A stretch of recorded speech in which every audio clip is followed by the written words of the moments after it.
Ja, Martin, beriem si teba, Aneška, za manželku a sľubujem pred všemovúcim Bohom, že ti budem vernou manželkou, a že ťa nikdy neopustím, ani v šťastí, ani v nešťastí.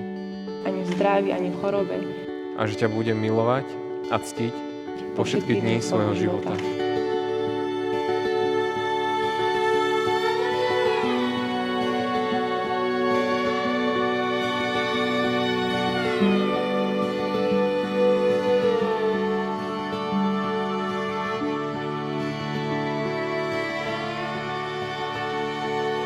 Milý Martin a Aneška, dnešným dňom začnete nový život.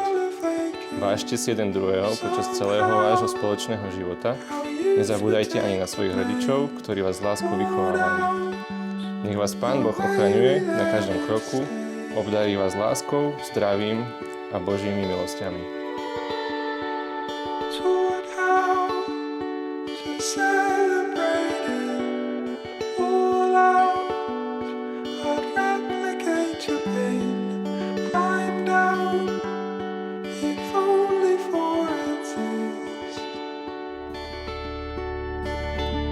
Ja vám prajem, nech tá láska vám drží, nech ďalej rastie, nech dozrieva s vami tak, ako budete vy dozrievať.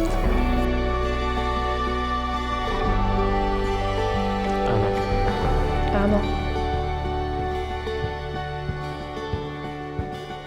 Tak ja by som im popriala jednotu a skvelý čas s priateľmi.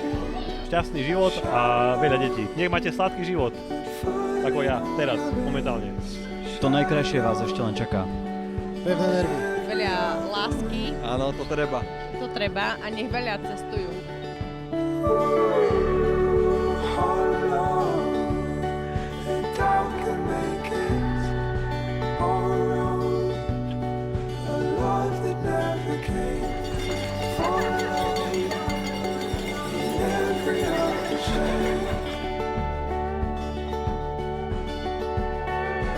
Hlavne nech sú šťastní, usmiatí a stále pozitívne naladení.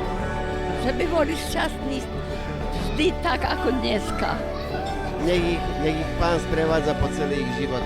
Že im prajem, aby dnešný deň vydržal čo najdlhšie. V prvom rade by som popriala Martinovi a Aneške Božie požehnanie a v tom je všetko. Láska, radosť, úprimnosť, dôvera a aby všetky sveté priania im Pán Boh splnil. Amen.